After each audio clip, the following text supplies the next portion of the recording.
Campbell from the Cincinnati Fed right over here.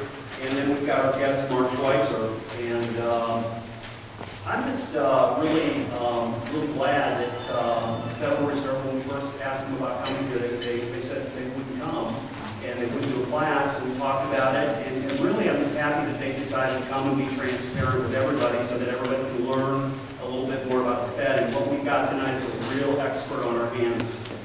Mark Schweitzer is the Senior Vice President and Director of Research at the Federal Reserve Bank of Cleveland. He leads the bank's research department.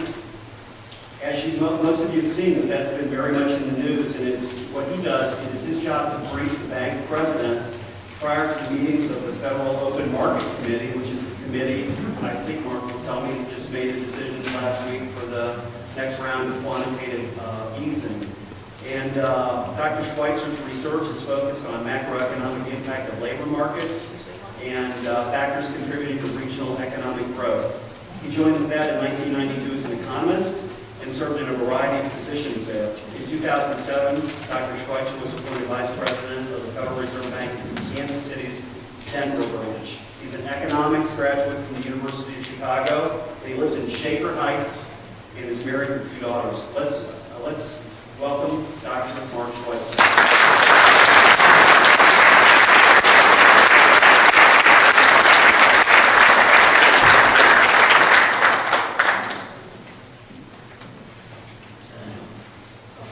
One last thing. I kind of want to go over the rules of how we're going to take it. I have lots of questions. If you have a question, we pass around cards. If you need a card, raise your hand. What we're going to do is collect all the cards and kind of ask like questions when we start taking questions. And then there may be some time at the end we can ask some questions from the floor. We get through everything. Dr. Schweitzer. Great, and actually I'm quite happy to be here. In some sense, I don't go out and help people teach classes, but this is not a traditional class. And this is a group that I'm happy to talk to and happy to get questions from. So I definitely want to reserve time at the end for questions.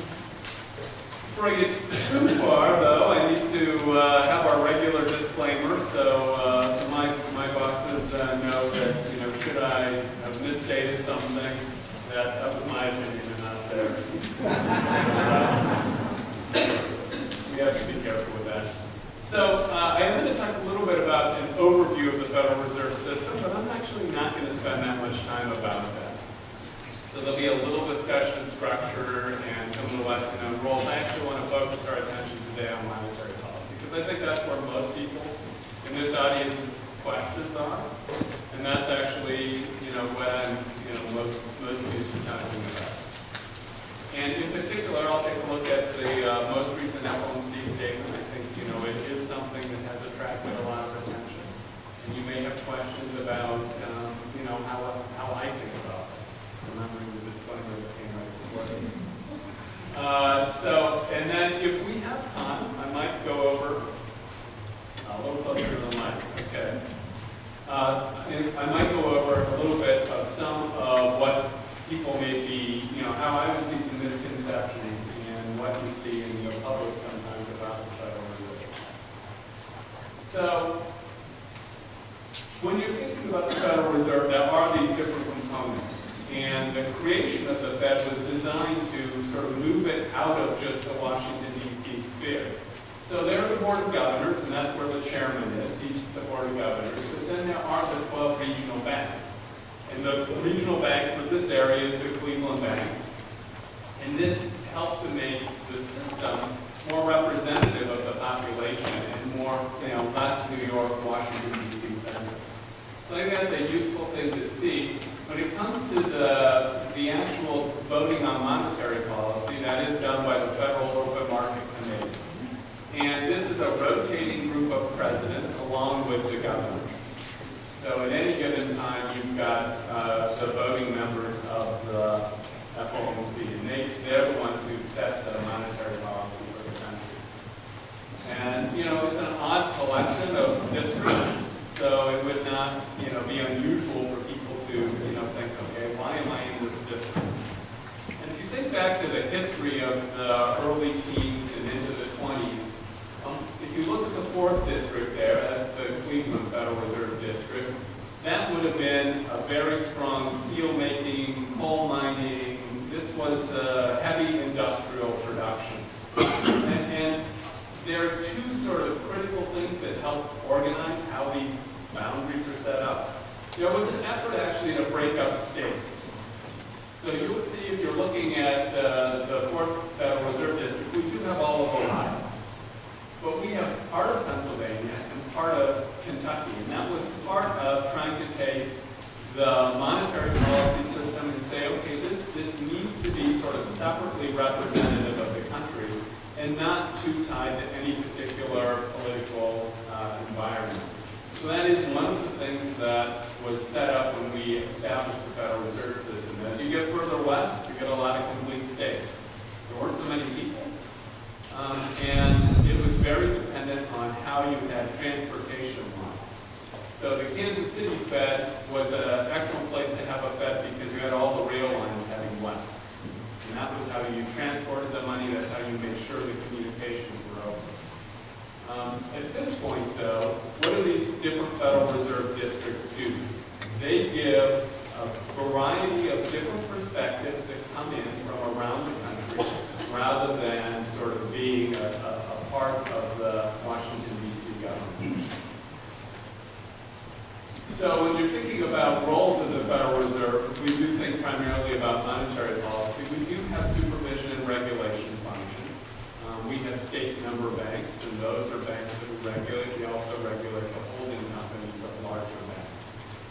And that's probably the most important form of regulation. The Board of Governors establishes certain rules, although it has a relatively limited range of rules that it can establish. We do have a lot of financial services. Over time, those have become very electronic. If you went to the Cincinnati branch 10 years ago, you would have seen that it was processing millions and millions of checks. We actually had an office also in Columbus that was processing lots and lots of checks, and it was nothing but checks. In the entire system now, we are down to one place that processes checks, and that's Cleveland.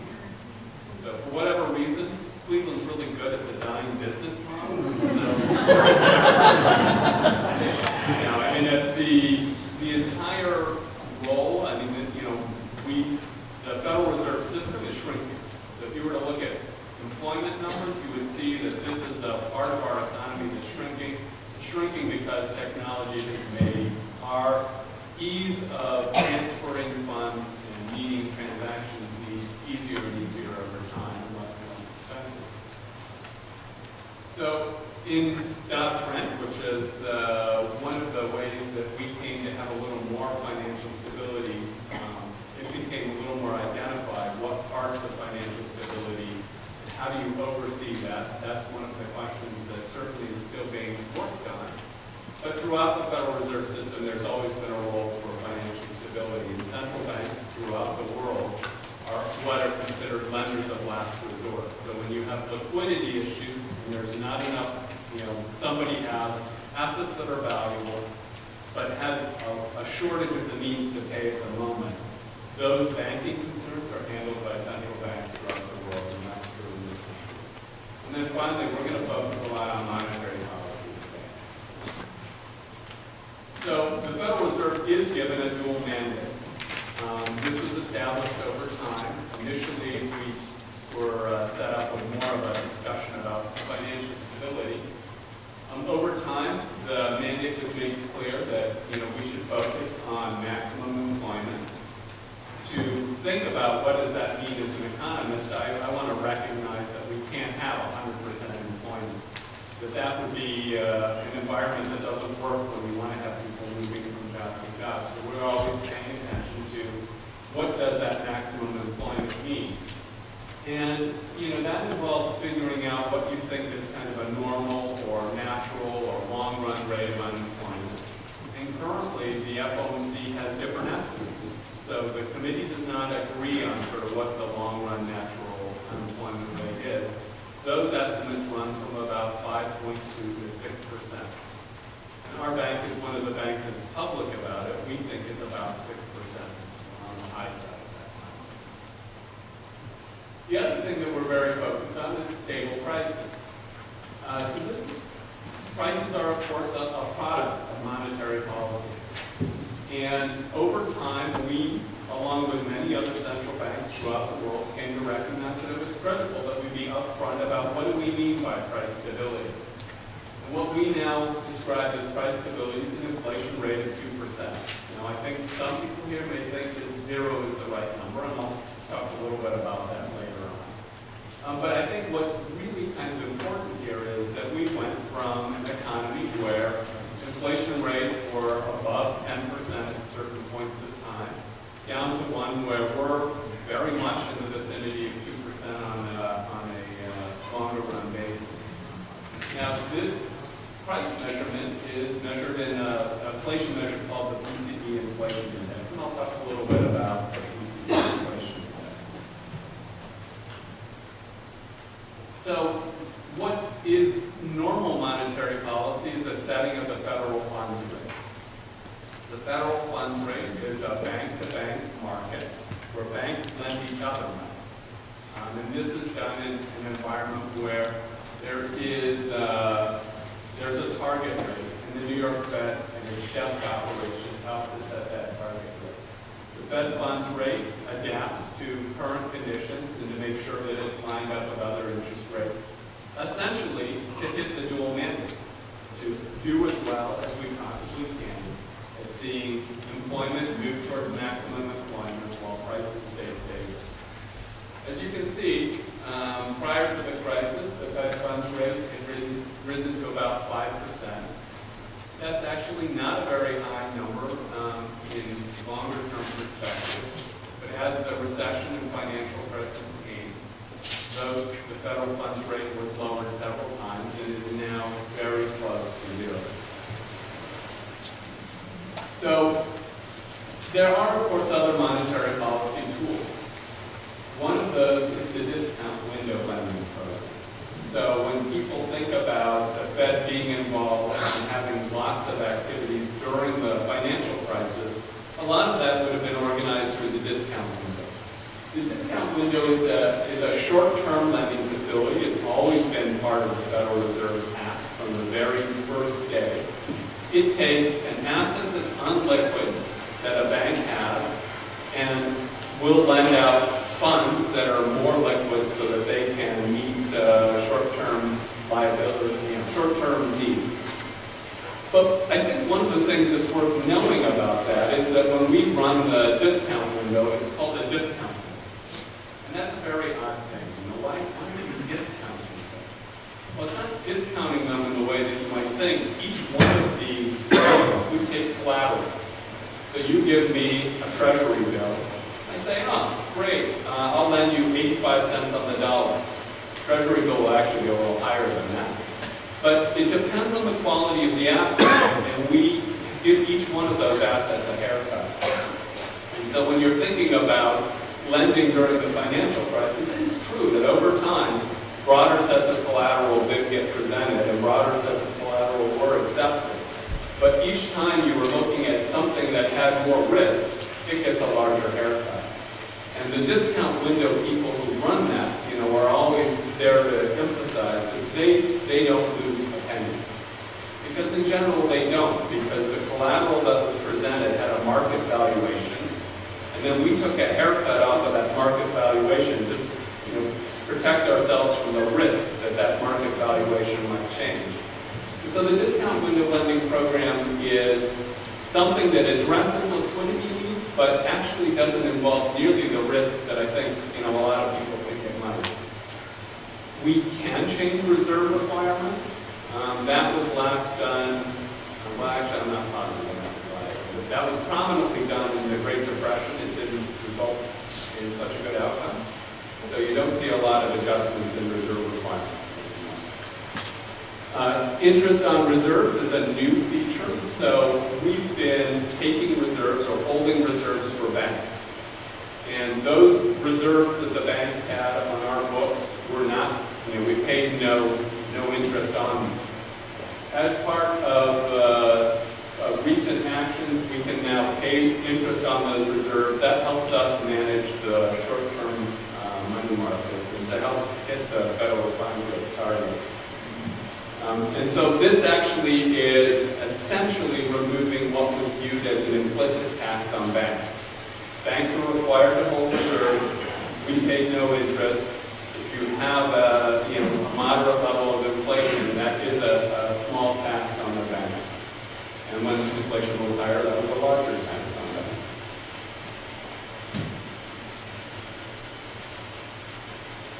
So here's the big numbers. So the big numbers about where are the various parts of the Federal Reserve balance sheet. So I want to be upfront about this. And not only are we upfront about this, this specific graphic comes from our website. You can go see sort of where is the balance sheet and what programs is that connected with. So if you look over there, you can see that sort of pre-crisis, most of it was in Treasury holdings. That's what we hold when we issue currency. And the flat line is sort of what levels of currency, and there was some growth there to account for growth of currency in the economy. If you come into the financial crisis, you get a large growth in lending to financial institutions. And that's that brown area. But you can see that that area has gotten small over time. There's still some lending going on, but not actually that much. In the financial crisis, there were programs that lent to broader market areas that were not directly banked. That's that red area. You can again see that was very, fairly large activity in the financial crisis, but that money is generally all been paid back. The green area is the purchases of mortgage-backed securities. The purple area is the purchase of longer-term Treasury securities. So we will talk a little bit about both of those programs. So the FOMC just had a meeting. It was my job to be there at the meeting. When you're thinking about what was going into the meeting, I want to start out with, so how do we assess where the economy is today? So here are the key facts. Growth in employment has been slow. Unemployment remains elevated. Household spending has continued to be, pretty moderate. Business fixed investment has also been pretty slow, and inflation has been subdued. Longer-term inflation expectations have remained stable. So I'll walk through each of those. How do we interpret those things? So here's a chart that we would look at when we're thinking about employment. I want to be looking not, across the economy to see sort of where are we seeing employment growth.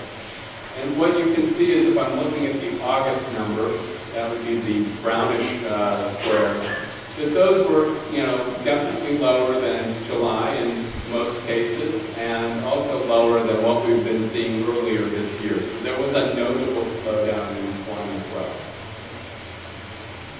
This is perhaps a more important picture. So we have been seeing some gradual progress on the unemployment rate.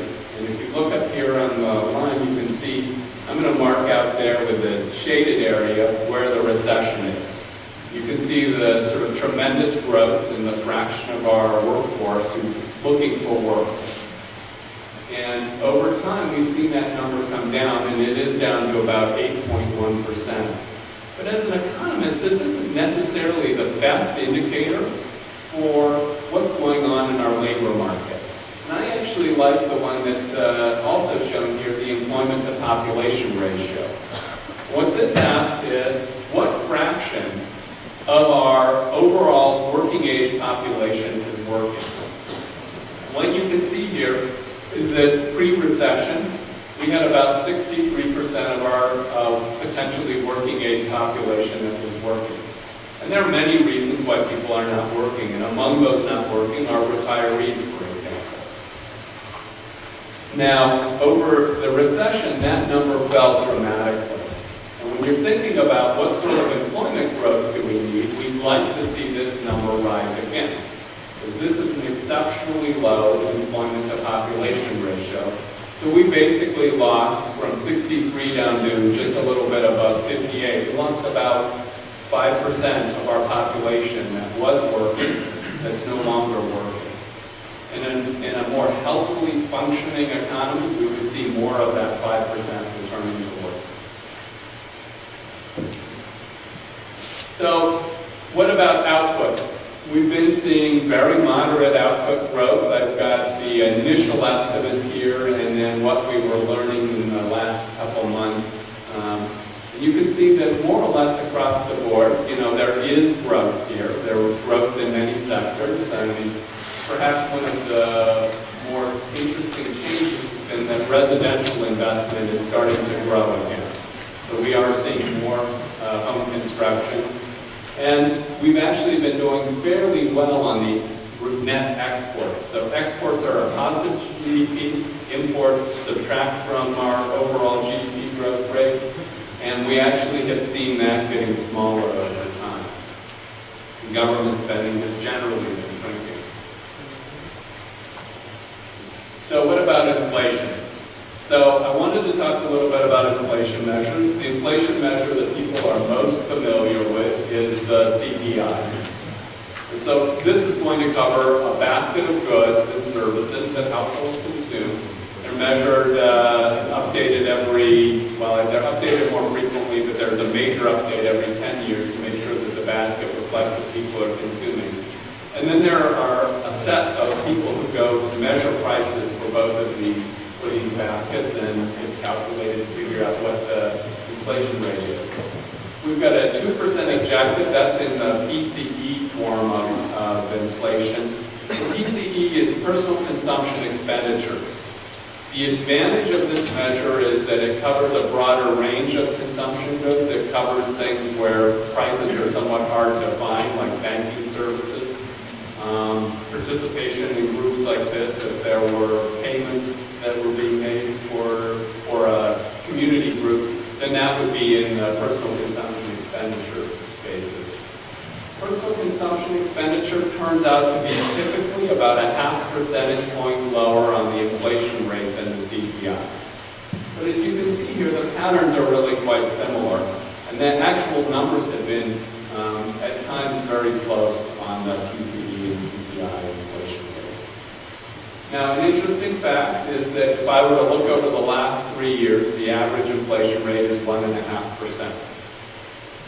So this is including your food, your energy costs.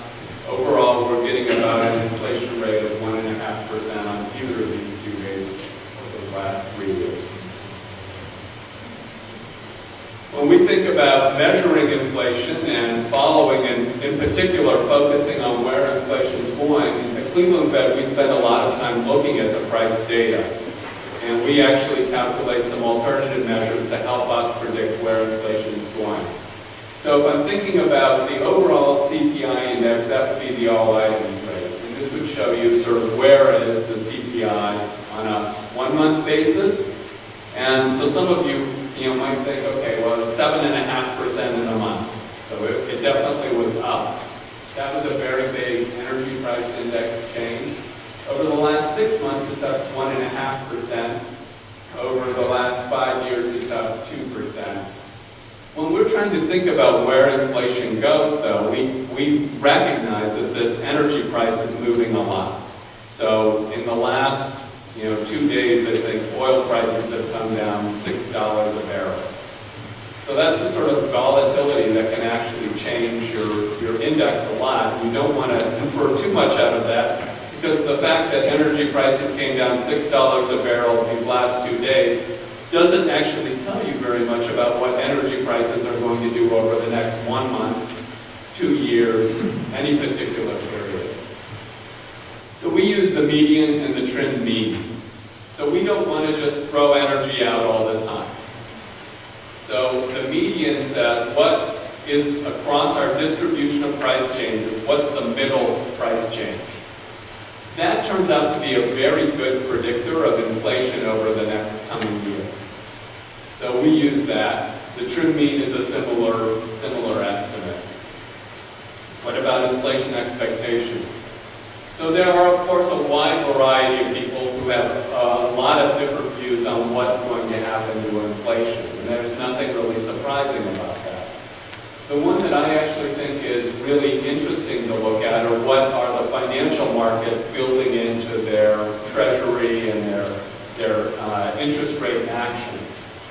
So at the Cleveland Fed, we've got a model that we use to pull the inflation expectations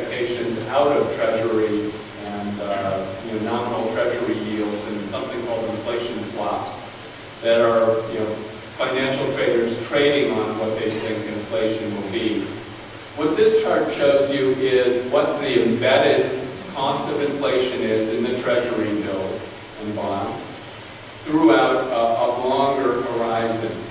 So you can see that out on the longer end of the horizon, they are getting up to that 2% level. But inflation expectations, as they are incorporated into bond prices, are very low. So the market, the people who are trading actively on this margin are building in the strong estimate that inflation will in fact be low. So if we're going now to the actual statement. So at each meeting, the Federal Reserve Bank presidents and the Board of Governors meet. It's a fairly large table, very similar to many other boardrooms. They discuss the situation, and then they come up with their description of the economy. So I'm taking little quotes from the FOMC statement. And, in this particular one, there was a very strong statement that without further action, that employment was not progressing very quickly, and that inflation over the near term would probably run at or below its 2% objective. So let's take a look at what does the committee tell you. So the committee is going to tell you both what motivated its decision, but it'll also share with you what its forecasts are. So this is something that's come up during the last few years, that the committee is more upfront about exactly what is it projecting for the economy. So here I've got, and I'll have a few of these slides, here I've got two different sets of projections. The ones that are in blue are from the June meeting, the ones that are in brown are from the September meeting. The bar shows you the range of what we call the central tendencies. The little whiskers that come at the end show you the full range of all participants, because they don't agree. They have different views on how the economy is likely to evolve. Over time, though, you can see that the expected growth rate for this year was pushed down. The committee felt that over the summer, what we've learned about how the economy is developing is that we should expect weaker growth. Growth in the coming year, though, doesn't look very bad. And growth in the third year out, 2014, would be actually a pretty attractive number because of today's numbers. Over a longer time period, we would expect that a normal and healthy growing economy would on average grow about at 2.5% range. At 2.5% is kind of a representation of normal growth. And so sometimes you'll hear this as potential growth. What about unemployment? We've been seeing unemployment running a little bit above 8%. The forecasts between June and September are not very different. And we're expecting to see a pretty long path towards what we consider normal unemployment rate. So remember when I was talking about the objectives, I said the committee is clear about what is its expectations for where unemployment would go. It should go, somewhere between that 5.2 and 6% range. And you can see that that comes from the central tendency of the long-run expected unemployment rate. And there are, of course, whiskers around that, so there are some people on the committee who believe that that long-run unemployment is actually clearly higher than 6 now. And there are some who still think that it is below 5%. What about inflation? Inflation is expected to be below 2%. This hasn't really changed very much. You can see that there was a slight pushing up of the near-term forecast on inflation. That inflation will actually, there's some uncertainty about that range. But then on the longer run, you see that the committee agrees that in the long run, what we should be aiming for is a 2% inflation rate. And then there's an equivalent thing to focus some on the core measures of inflation. That's part of that, looking to see sort of where we think inflation is going. So this suggested that we would have a highly accommodative stance. So this is taken straight out of the committee's language. That monetary policy would be appropriately accommodated for some time. And that the federal funds rate should remain at these essentially very low levels. fact, now the committee is actually very straightforward about what is it thinking. What does it mean when it thinks that it will be long for a low for quite a while? And here I have a set of different forecasts from this year because I wanted to make the point that we say it's likely to remain low for a long time. Currently, if I were to look at the September number, most of the committee members are expecting that rates will stay low up until 2015. What you can see, though, from this chart is that, more than the forecast moved around, these move around. So as data and other things come in, there are the committee says, okay, I think growth is going to be a little stronger, inflation is going to be a little higher. That will change sort of how policy responds. And that, this is one of the easier ways to see that. And then this chart shows you the September numbers, but it shows you them in a way that you can see that the committee is actually truly a committee. It is not a single voice. You can see that most members are expecting the Fed funds rate to stay low. Each dot represents a member.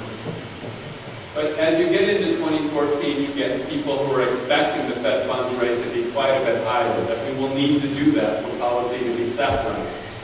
And then by the time you get to 2015, you're seeing a broad range of different ideas about where the Fed funds rate will need to be once we get there. But again, that's very dependent on the forecast of the individual committee member. So how does this work? Now I know this is going to be one of the things that people wonder about. So when we make a statement about how long low rates are going to last, that influences the market to think about, well, how do they expect policy to evolve? So this has an FOMC statement release, comes at 2 p.m., and then we look at what happens to Treasury interest rates on Treasury bills as an indicator for the general rate structure. And those rates both fell right with the announcement because it's clear that you're likely to see those lower Fed funds rates for longer. Of course, it's not solely a matter of treasuries, and so in this particular FOMC policy action, there was support and agreement on purchases of mortgage-backed securities at a pace of about $40 billion per month. So what did that do? Well, that has the effect of lowering the yield on mortgage-backed securities, which ultimately has the effect of lowering the interest rate on mortgages. Now, it doesn't remove it from the market. It just says that this market now has a little extra support. You can see here that you're basically talking about a couple tenths of a percent. But over time, and this is maybe the better way to think about how policy is acting. Over time, you will have seen that the interest rates on different products that reach consumers and businesses throughout the economy, the interest rates are getting lower. And so here I've got a chart of several direct-to-consumer interest rates to show that over time, while they're certainly variable, they continue to vary with all sorts of different market factors, that the policies have generally encouraged these rates to become lower. Looking across a whole range of different kinds of activities, you can see that if I compare today's rates with rates that were applicable in our economy, in this case in January 2007, that broadly based, the interest costs of borrowing have declined. And that's true whether you're looking at a consumer loan like a new car loan, or you're looking at a business loan like a BAA, bond that a firm might offer. Now, one of the things that I think, so a lot of people look at that and go, well, how much does that cause businesses to change their behavior? How much does that cause households to change their behaviors? And one of the things that is happening as a part of this policy response is that households had an awful lot of debt. That debt level had gotten to be quite high. This is a chart of the debt service ratio. So this is the cumulative decisions of many different households. That debt service ratio reached 14% prior to the recession and has declined sharply in the recession. But I think importantly here, you're seeing that the debt service ratio continues to decline now. So when I think about household balance sheets, one of the things that happens here is by seeing lower rates, households are actually able to save some of their borrowing costs and are able to see their debt service ratio decline. So their household balance sheets are improved in this context. So finally, the committee will continue to monitor the incoming data, and I think that's a very critical statement, is that we are always keeping an eye on how things are looking. The committee intends to act because it has a dual mandate until labor markets are improving, but I think one of the things that is somewhat neglected here is that it will do this as long as we're seeing continued price stability. So that means that we're not seeing the inflation rate move significantly beyond the sort of 2% level that is the target. We should stay in that vicinity. So I wanted to take a look at my clock. So I will save the misconception slide, and I will take some of the questions that are really piling up down here.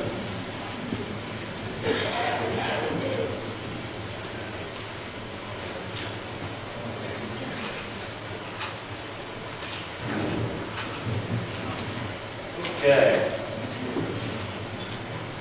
With countries such as China now threatening to dump the dollar and many others looking at returning to the gold standard, what does this mean for the dollar, the U.S. economy, and the future of the Federal Reserve? How soon can we return to a gold standard? Okay. So I did prepare something on gold standards, so I did want to talk a little bit about that. So here's the price of gold versus PCE inflation. So this is change in price of gold and change in price in PCE inflation. What you can see here is that gold prices are a very volatile price. So when we think about gold standard, there's some sense about stability coming out of gold. But the way gold actually turns out to be a very fragile market. And one of the examples that I would point out about thinking about time to something like gold is that if you get a central bank, and it doesn't need to be a really large one, like the Swiss National Bank, deciding it wants to sell some of its gold reserves, the price of gold will move very quickly in that environment. And so, for example, you've got a bank that says, hey, I want to expand my gold supplies. The fact that so much of the gold is captive in governments, captive in central banks, means that the margin, the ability to buy and sell, makes this a very volatile price. So when I think about it as an economist, it's the last thing in the world I want to be tied to is a very volatile price. So I thought I'd show you, thinking about nominal per capita incomes in the U.S., deflated for real change in the PCE inflation rates. So I've got a nominal per capita income, and that's shown in green. And of course, we would want to account for the inflation rate. We would want to adjust it for that. And that's the brown line showing you real per capita income. If I had deflated that by gold, it would have gone up and then plunged. So this is just taking gold at a single sort of annual average rate. I don't know as an economist that I would think that that's a really great idea to have both prices going up by such an amount or prices coming down by such an amount. That seems to be to introduce some instability to the economy. As a follow-up. But again, that's my perspective. I would say on the China fact, so I think one of the things that it is true that the Chinese government holds a lot of treasuries. They have at times talked some about diversifying their portfolio. The fact that the Chinese government is managing the exchange rate gives them very limited ability to sort of significantly alter their portfolio. It's not something they can do without fundamentally changing their exchange rate. The chairman Bernanke has several times urged for countries to have more of a floating exchange rate so that they don't have this sort of inherent asset accumulation from the U.S. And as a follow-up to that, what would have changed from when we used to be on a gold standard as compared to now? Well, so there were times in the historical period where you would see gold swings that were fairly large.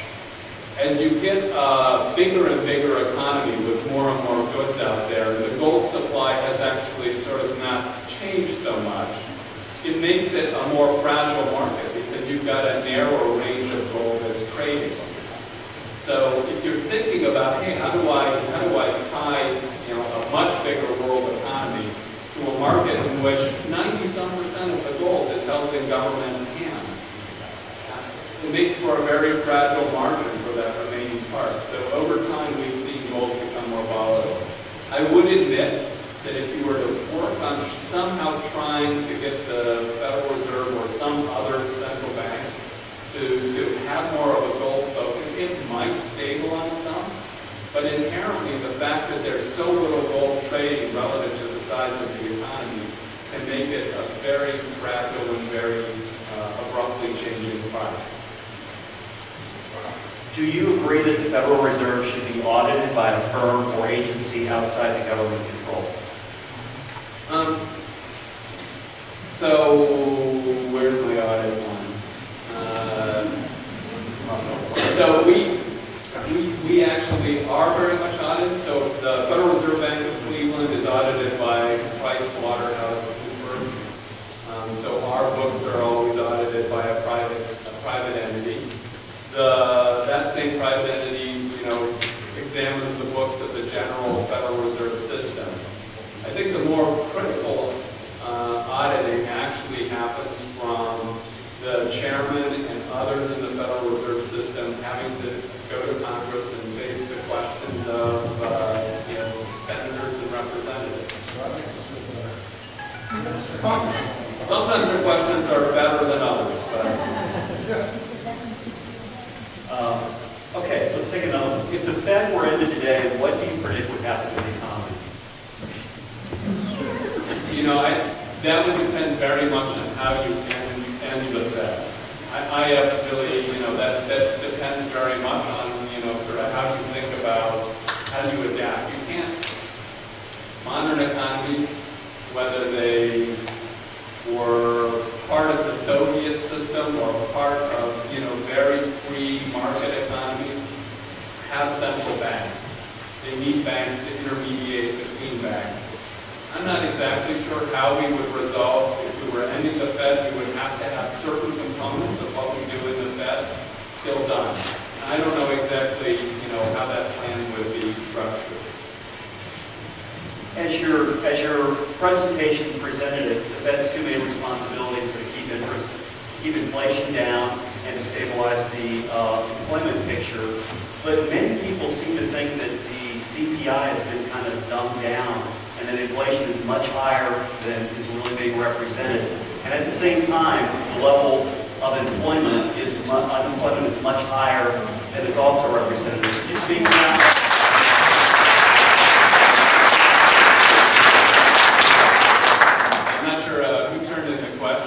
It was me, actually. I'm sorry. It's one that's been on my mind.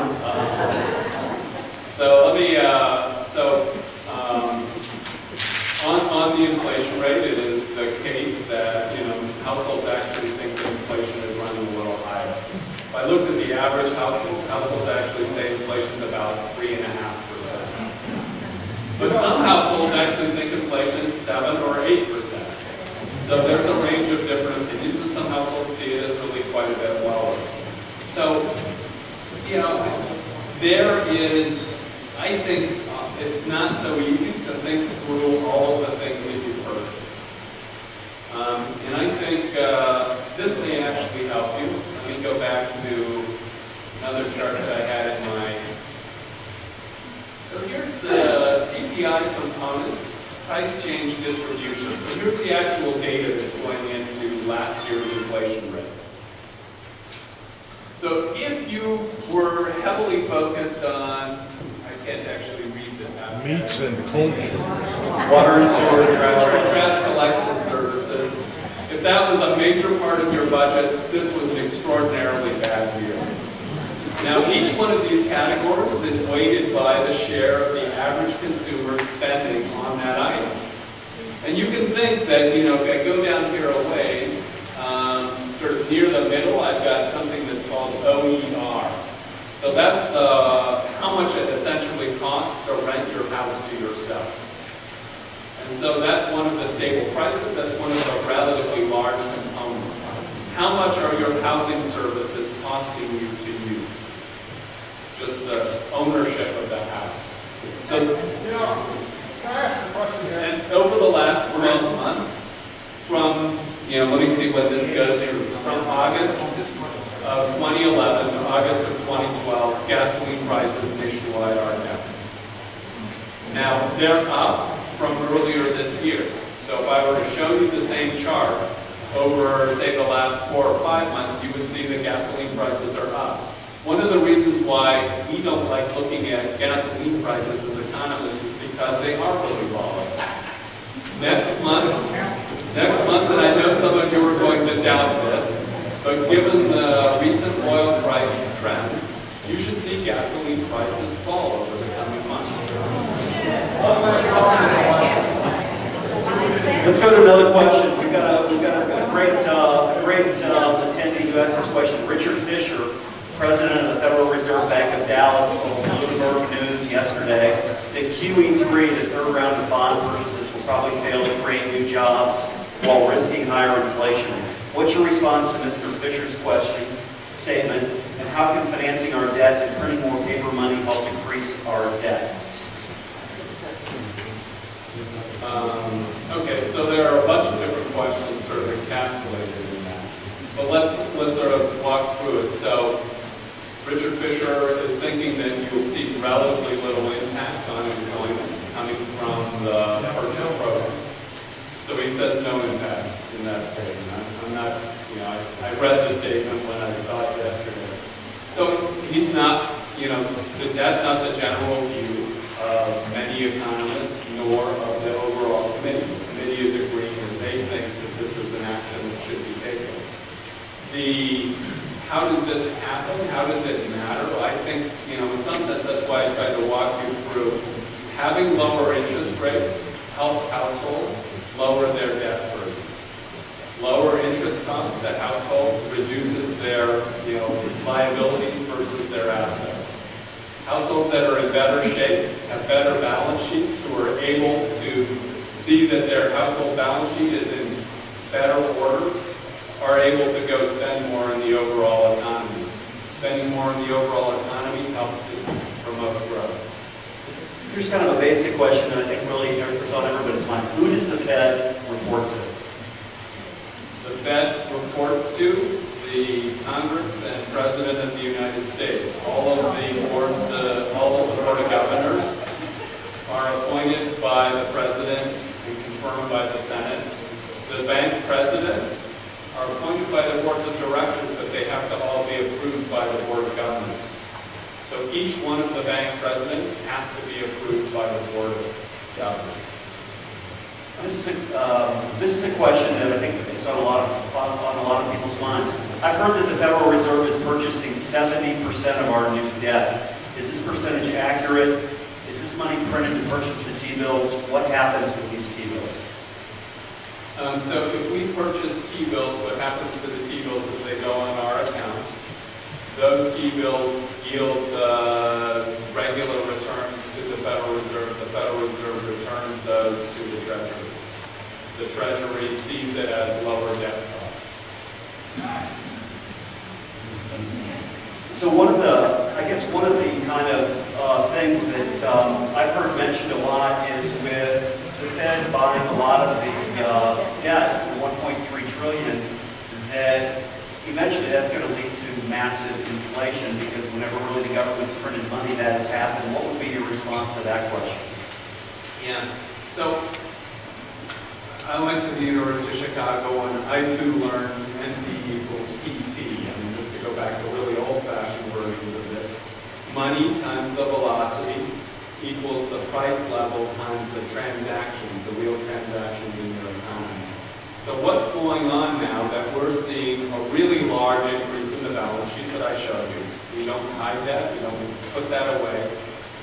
What's going on that causes that not to change? Well, what's happened is the velocity of money, which was kind of assumed in that equation, was stable. The velocity is not stable. The velocity has fallen to, really quite low levels. Why is that? Because lots of the money that is supposedly there is not actually circulating. What matters to that pricing is the money that's actually used in transactions. So the money that's sitting on the balance sheet that is offset in the reserves, that are reserves held by banks that are not being used for lending, is not showing up in our inflation rate. Well, it is true that if you were to look at hyperinflations, that each time you had a hyperinflation, there was some lavish amount of government spending at some point. It is not the case that central bank balance sheets growing or shrinking are particularly predictive of inflation. So we can and must work to maintain the balance in reserves and money markets such that inflation remains around 2%. This kind of goes along with that. Since there are 12 districts, are there different separate reserve discounted liquidity rates for each region? That was historically true. I don't know when that stopped, but that was true in the early days of the Federal Reserve System. That was actually very helpful because if you thought about a largely agricultural economy, and a lot of the liquidity needs of people had to do with harvest dates and harvest activity times, that you needed to have somewhat flexibility across the country. With the amount of electronic communications there are now and the ability of banks and individuals to get rates from whomever they want throughout the country, there's no longer a need for the sort of separate rates across the country. So they're exactly the same. Is the Fed privately owned or government owned? The Fed is a creation of the government. And the Fed is owned by the government. So here, let's talk through sort of where does this come from. So it is true that each of the Federal Reserve banks has shareholders. Those shareholders are required to own our shares. They're not allowed to adjust the number of shares they have. They're not allowed to shrink or expand them. They receive a fixed return on those shares regardless of what happens in the economy. Those shares are the shares of the member banks, and they are apportioned to the size of the member banks.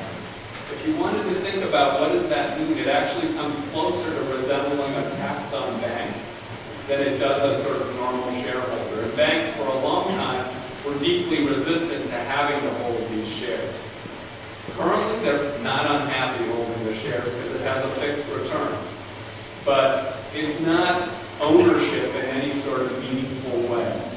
These shareholders are banks that are required to hold assets as part of being in the district that they operate. Okay, we're going to change course a little bit. Mark wants to take some live questions from the audience. If you want to ask a question, what I need you to do is come right down here. We're going to take 2 more questions that you've asked before we go to the microphone. The one criteria will be you must ask a question. And if you kind of go on the offensive or on the dramatic, we will go on to the next question. So, Mark, could you explain Keynesian economics, compare and contrast that with what you do today? So I think of sort of what's called monetarist economics, Keynesian economics, and all of these various things as a little bit historical applications. I mean, economics has evolved in sort of how does it mean things. There are elements of all of the prior theories that are sort of evident in the way people think about it. Last question before we go live. Do you think having $16 trillion in debt is healthy for our economy, and what's the impact on the Federal Reserve? Having $16 trillion of debt in the long run is something that's not healthy for our economy. And the chairman has emphasized that in the long run, you absolutely need a sustainable debt that's tied to the size and condition of your economy. Okay, let's take some live questions. I'd ask you to state your name and please a question. I'm Bob Rick. I noticed in your presentation the 2 things you missed. You looked at the employment figures at 8.1. You didn't address the people who've given up on it. Yeah. And if you concentrate on inflation, but didn't pay attention to Bernanke's printing money and the value of the dollar's going down. With that in mind, the $40 billion he's going to pump each month, which, based on what I understand, is going to go to support the housing market again through the banks. Are we not looking at loaning $40 billion a month to the people that brought us to the situation we're in now?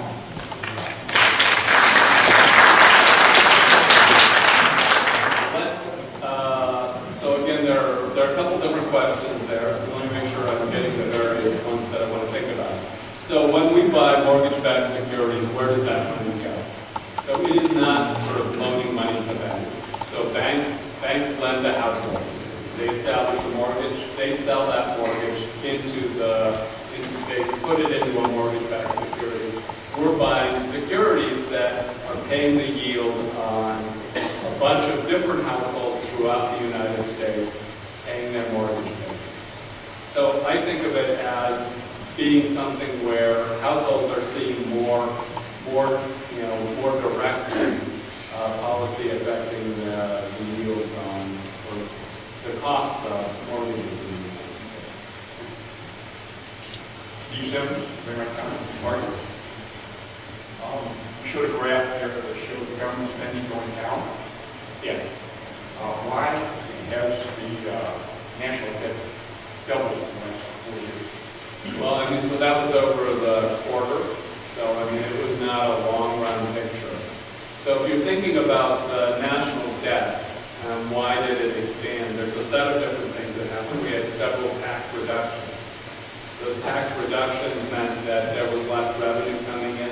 There was some growth in spending over a 4-year period. If you're looking over the last year or so, in particular, state and local governments have been contracting the size of their activities. So that's showing up as, if I'm looking at the GDP accounts, I'll actually see that over the last 3 months, over the last 6 months, the government is actually smaller than it was.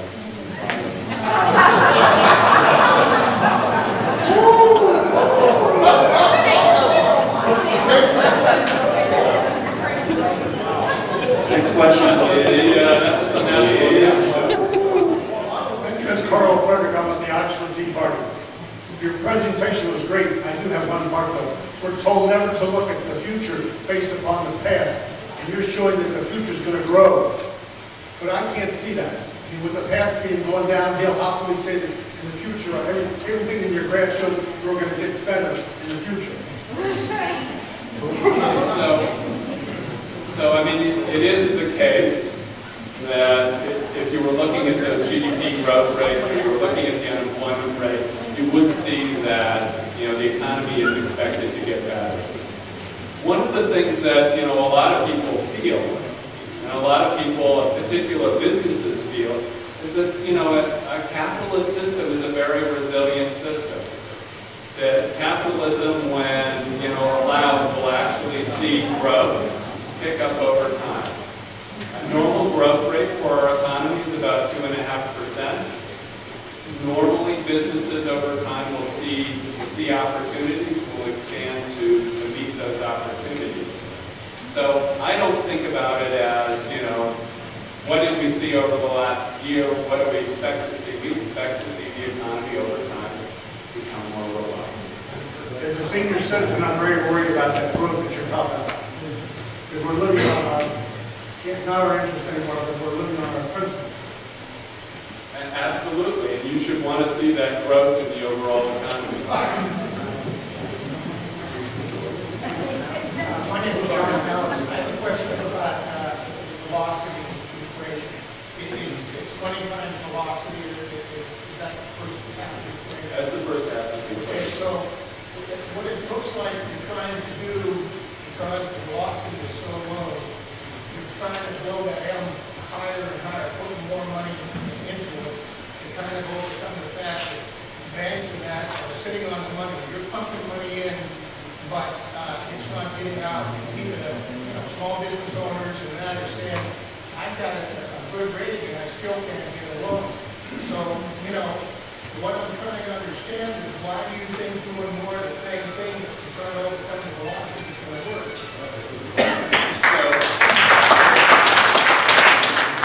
It's a good question. And I actually think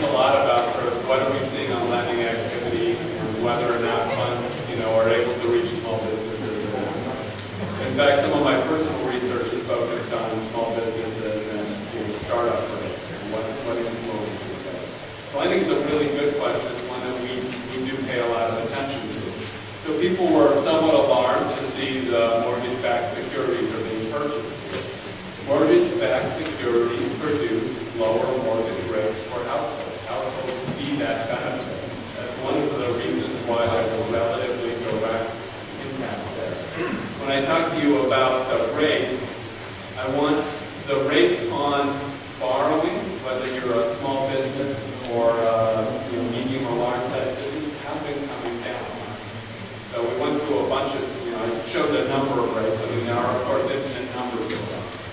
When you're thinking about small businesses, I mean, we spent a lot of time asking banks and talking to banks about what was the issue with the small business. I mean, we spent a lot of time talking to small businesses to understand what they see. And one of the things that was really quite critical in small business lending is that small business loans tend to be collateral lending. And the collateral of any small businesses that they rely on is their home. When home prices are declining, that has a really large impact on the level or the availability of credit for that small business. That's one of the things that we learned about that. One of the things that I think is encouraging for our economy today is that we have seen the home price indices actually level out and moderately increase. I think one of the concerns is that you're blowing this balloon up in front of me, okay? And at some point, if that breaks loose, now you're going to go into a rapid rate of inflation. Yeah, I mean, I think that is the concern that a lot of people have.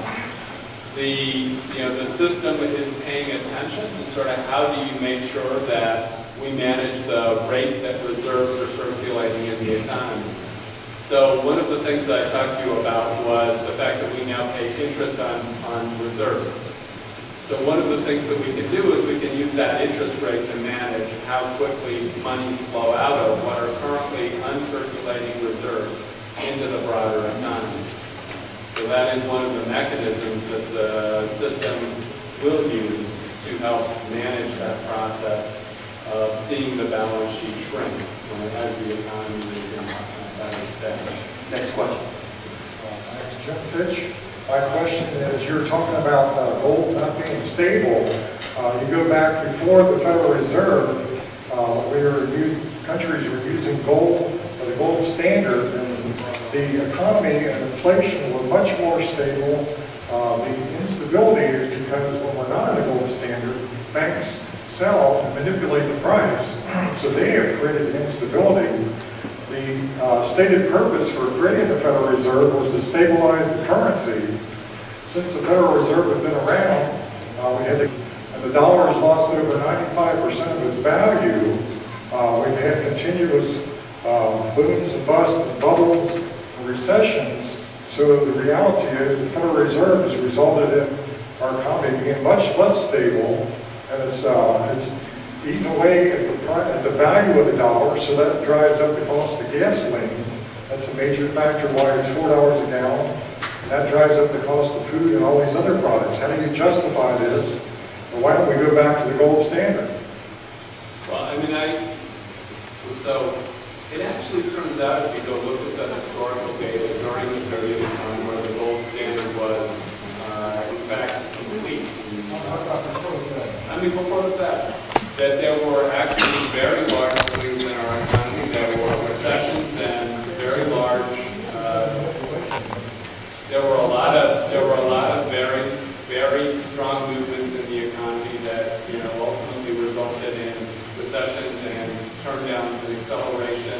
They're actually sharper than what we've seen over the last 70 years. And when did the Fed begin, Mark? The Fed begins in 1913. Okay, we're going to get a few more questions. Thank you. My name is Dick Harris. Could you go through the mechanics of how the money gets from the Treasury Department to the consumer? Just give us a little brief understanding of how that's done. My experience with banks, a lot of banks don't understand how this is working. And if you talk to people at the bank, the people that are able to get the lower interest rates from people that have extremely good credit ratings, and those are generally people who don't need money in the first place.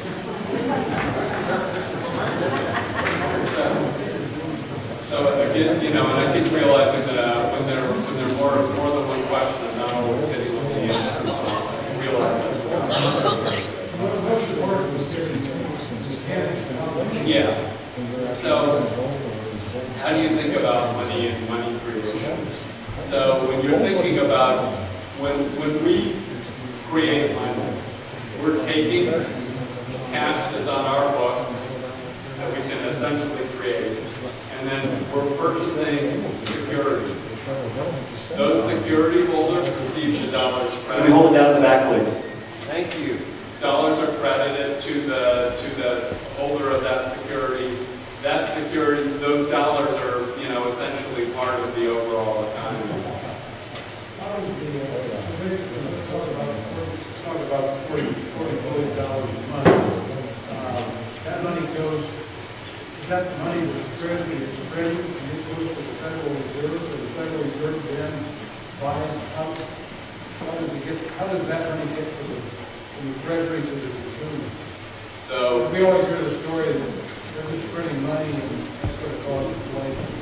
there's not actually so much money being printed. So if you were thinking about dollars that are circulating in paper form, there are not actually, you know, such a rise in the dollars that are circulating in paper form. So if you were looking at the chart where I had the balance sheet, probably, no, I cannot go back to it. So if you were looking at the dollars that, up until the financial crisis, that had a gradual upward slope, that is effectively mostly currency. Since that time, we've had additional purchases. We've changed sort of what we purchased, but what we purchased then was a set of treasuries and a set of, you know, there's some relatively small other categories. Since then, the composition of what got purchased got changed, but the effect is that the dollars end up in bank accounts, you know, end up in banks. But they gave us something that was worth $1. So we don't buy treasuries from the Treasury. The Treasury does not give us dollars. We buy from businesses, banks in this case primarily. We buy securities, and that becomes currency that's circulating. Now, what's happened, and this comes back to the MV equals PT sort of equation, is that a lot of those dollars that we put into the economy are not circulating, but have the effect of having gone into certain types of securities, for example, mortgage-backed securities. Those mortgage-backed securities, yields fell. Those yields are what will underpin a set of refinancing activities of households to see lower interest rates on their home loans. And most of that will happen through households across the economy. Those who are better or more able to, you know, refinance will be able to refinance their houses and see a lower interest rate. So we're not sort of subsidizing any particular credit risk. We're making the opportunity available to all households in the economy.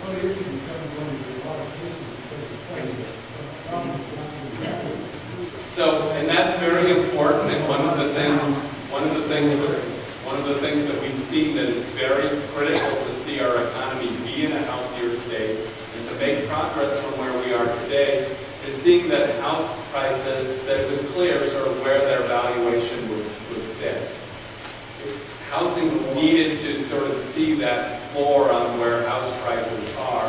And I think we have seen that the economy has adapted and kind of understood, again, sort of what is the appropriate price for housing in the economy. We're going to try to take 3 more questions. Thank you. Hi, my name is Dick Husky. I'm a taxpayer. Me too. I pay all my fair taxes as well. I'm puzzled by several of the charts that you put up because it looked like it was the opinions of members of the FOMC that suggested that everything started to look better in like 3 to 4 years. And I'm kind of curious as to what drove that thought process. Because it's my opinion that it's probably driven by this thing that you're referring to as monetary velocity. Because right now it's not going anywhere. And it's my opinion But the reason for that is because we detect risk. We have no idea where the government's going. So, I'll be quiet. So, I mean, risk and uncertainty about the economy is something that, you know, again, actually I've taken a look at some research, and I do think it holds back the economy. But, you know, that's not something that I can, you know, I or the Federal Reserve can control all amounts of business people's uncertainty about the economy. That's not something that we can say, oh yeah, I mean, if we just saw lower uncertainty, things would probably be better. You would see better investment levels. You would see more change in the economy that would be positive. But it's not something that FOMC members can, you know, change very much by their own actions. So why do you see the economy making that progress? And so I showed you because I work for the Federal Reserve, because I think that the committee members' own descriptions of how they see the economy evolving is important. I showed you their projections. But those projections are actually not so different from what I would get if I went to look at business economists and their projections for the economy. Now, we have all been working on, you know, sort of adapting and recognizing, hey, the model didn't always work right. We haven't always gotten it exactly correct. But what that's actually done is it's actually pulled down those projections. Those projections that look rosy to you now would have been, you know, moderate to substandard as projections for how the economy maybe ought to evolve, you know, 5 or 10 years ago. But to the best of our knowledge, those are, you know, the likely path of the economy. Thank you. Question. Hi, I'm TC Rogers. And if the banks can borrow at a funds rate of a quarter to a half, then they could take the money and buy treasury bills at like 2.5, where they make their spread without any risk. So it is a result a credit freeze on small business? No, because if you think about Treasury yields, so that the 10-year Treasury yield is currently, you know, I'm probably off on, you know, a couple hundreds. It's about 1 3/4%. But what is that yield? That yield is I'm going to get that 1 3/4% over the coming 10 years. So if I'm taking a 10-year Treasury and I'm, you know, getting short-term funds to pay for it, and let's make it a certificate of deposit instead, then I'm taking a lot of risk that I'm going to want to be locked into a 10-year yield of 1.75%. If instead what I said is I want to match up the assets and liabilities at the same basic time frame, you would discover that both rates are low and that there is no sort of extra premium there that the bank can sort of earn for free. The bank, if it's going to invest in long-term Treasury securities, is facing the fact that it's locking itself into a low return. Thank you. James Judy Hughes, I'm from Lebanon. I have a question about the Dodd-Frank bill that was passed by the Democrats in the House. Pick up. Put the mic closer, please. Okay, and the Dodd-Frank bill that Congress passed, the Democrats have passed, it's establishing a consumer protection bureau, and Congress was forbidden to hold any hearings into the financing or any of the financial records about this because the Federal Reserve is going to be funding it rather than taxpayer dollars through the House. So my question is, why is the Federal Reserve going to fund this bureau instead of the taxpayers to the House of Representatives? And what does it mean about you overseeing every financial transaction that consumers make? Are we going to be paying for fees for things like making deposits or withdrawals or selling stock? I'd like a little more information about this bureau under the Dodd-Frank bill. So let me say that it is the case that Congress, when they set up the Dodd-Frank Act, did make the CFPB, the Consumer Finance Protection Bureau, funded out of the returns that the Federal Reserve Federal Reserve didn't create and does not manage the CFPB. The CFPB is its own creation of Congress, and I let you, so in some sense, the right people to ask is Congress. It's not something the Federal Reserve really has much control over. Now, I can say that the CFPB has taken a look at a number of issues. One of the issues that the CFPB is focused on is trying to establish rules that banks were very interested in on mortgage lenders who were non-banks. Because I think if you look back at the crisis, one of the really difficult problems that we had as a country was that there were a lot of mortgage producers who, in retrospect, did not behave well. And there is evidence of fraud and complications, but it's not easy to actually get charges that work against those people. So one of the intent of the CFPB that I think I would say that I personally am in favor of is trying to make sure that we have broad rules on lending that include all forms of lenders and not merely banks. Got one last question. I want to sneak one in. Is it the view of the Fed that the housing prices are at the bottom, or is it possible that they still will go down further? So we don't publish. So yeah, I can't say the view of the Fed is because we do not publish a price index on housing. What I would note is that housing, after very steep declines in prices in many markets, are now up on year-over-year basis in most areas of the United States, and have for a while shown moderate growth across a wide variety of price indices. Hi, my name is Tony, and I have sort of 3 questions. I'll go very fast. The first question on the data that you presented, is Obamacare baked into that data? And the second question is a Romney victory baked into that data? And the third question, my last and final question is, okay, I have this picture, you've seen Mission Impossible 1, and Tom Cruise goes in that movie theater and you have to have a retina scan to get in. Does Ben Bernanke have a room like that when he expands the money supply? He goes into this room, it's retina scanned, and he types in 40 billion and hope, someone is watching him, making sure it's not 400 billion or 4 trillion. I'm just curious about the logistics of expanding the money supply. Those are my 3 questions. Thank you. Okay. Maybe take number 3 first. I'll say on the first 2, essentially what we use when we're thinking about projections is what does the market broadly think. So I basically use a lot of different inputs from financial markets and other places when I'm thinking about the model of growth. And they have whatever assumptions they have.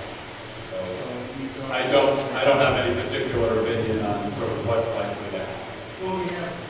But if you were thinking about the Obamacare as it would depend on sort of what is the market's expectations for whether that will happen, what's the cost of it, what do they think about that. Those things all show up in various indicators and are inherently part of the outcome. Curious on that forecast about things we're going to progress. So with Obamacare taking into that forecast, what is the impact it's going to have on the economy? On the screen. Yes and no. So the answer probably is the way that you would think about it. No, I don't directly try to say, okay, here's Obamacare, here's what I think it would do. In the sense that today's stock market, today's asset prices, all sorts of things reflect the market's view on how the economy is likely to develop, then it does show up. So that's more the way that I think about it showing up. And so that's why I emphasize market expectations rather than sort of my trying to have a particular forecast on the many things that are happening in the economy. And Mission Impossible? The Mission Impossible question. So it turns out that, one of the things that, I, as a Federal Reserve employee, have seen is sort of where we actually do the transactions for mortgage-backed securities. So the chairman is, of course, not there. It's at the New York Fed. It's a relatively small number of people, but they've got all sorts of checks and balances to make sure that they are, one, transacting in the securities in the lowest cost way possible, that they are on target for their daily amount that they are expected to purchase, and that they don't see that their actions are unduly influencing the market in any particular way. But it turns out it's a pretty unimpressive operation. If you were to put this thing in a private bank, all of those people would be earning gigantic salaries. At the Federal Reserve Bank in New York, that's not the case. They're all regular people who are, doing their job. Let's give our guests a round of applause.